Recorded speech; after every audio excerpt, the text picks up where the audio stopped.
Hello viewers, আসসালামু আলাইকুম। কেমন আছেন আপনারা সবাই?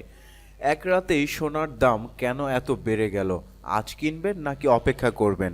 আপনি কি জানেন মাত্র একদিনের ব্যবধানে সোনার দাম প্রতি ভরিতে 14,000 টাকারও বেশি বেড়ে গেছে? আজকে সোনা কিনবেন নাকি বিক্রি করবেন? এই ভিডিও না দেখলে ভুল সিদ্ধান্ত হতে পারে। আজ বাংলাদেশে 22 ক্যারেট সোনার দাম প্রতি ভরি 2,69,788 টাকা।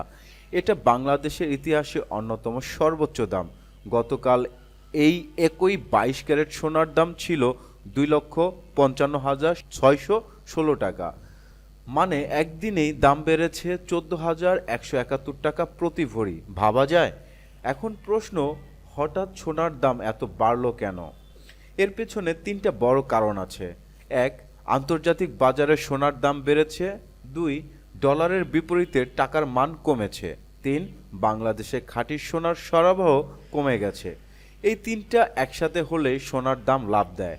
এখন প্রশ্ন, এই দামে সোনা কেনা কি ঠিক? যদি বিয়ের জন্য বা জরুরি দরকার লাগে তাহলে কিনতেই হবে, কিন্তু যদি ইনভেস্টমেন্টের জন্য হয় তাহলে একটু অপেক্ষা করাই বুদ্ধিমানের। বিশেষজ্ঞদের মতে স্বল্প মেয়াদের দাম একটু কমতে পারে, কিন্তু দীর্ঘমেয়াদে সোনা সবসময় নিরাপদ বিনিয়োগ। আপনি কি মনে করেন সোনার দাম আরও বাড়বে নাকি কমবে? কমেন্টে আপনার মতামত জানান। আর প্রতিদিনের সোনার, ডলার আর অর্থনৈতিক আপডেট পেতে ভিডিও লাইক করুন, চ্যানেলটি সাবস্ক্রাইব করুন।